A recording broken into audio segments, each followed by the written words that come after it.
So do you find yourself always having to figure out, check your blood pressure, see what's going on? I want to give you another option or another direction to check what could possibly be affecting your blood pressure. So a lot of times, whenever you look at the nervous system, we're checking to see where do the nerves travel to. So the main nerve that affects the heart, right, which is directly correlated to your blood pressure, is affected by the vagus nerve. And the vagus nerve also innervates many other organs. When you have this vagus nerve not stimulating properly or regulating properly, regulation is based off of, is that nerve going to turn down when it's supposed to, and then also turn up when it's supposed to, and then give the proper impulses whenever it's directed to by the brain. So if your heart is constantly beating, right, it's just beating, that directly determines how much blood is being pushed into the rest of the body, into the vessels. Typically, through research, it's on PubMed, that you can see that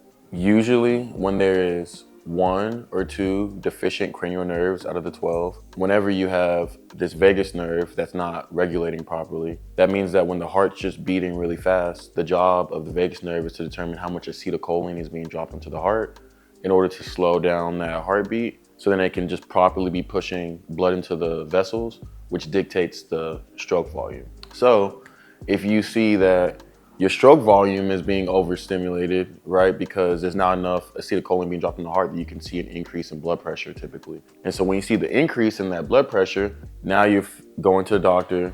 They're like, oh, everything seems fine. You don't have anything clogged, nothing's going on, but we're gonna put you on these, blood pressure medication.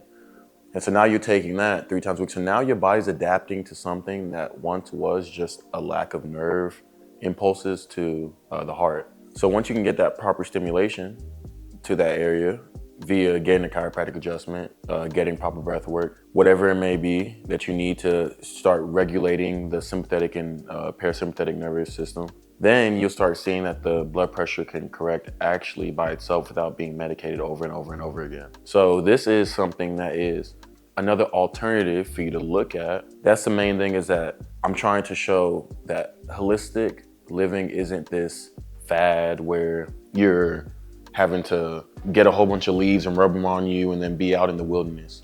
No, it can be very simplified based off of what do you have going on. Have you done the proper research on that lane before you just start popping a whole bunch of pills, starting to go get that next surgery, just taking the next thing? It's like, hey, what is going on in my body? What controls that system? Right? If I have a leaky gut, what controls the gut? Is that brain properly sending information to that gut before I just start taking all different types of things for Crohn's disease? All right.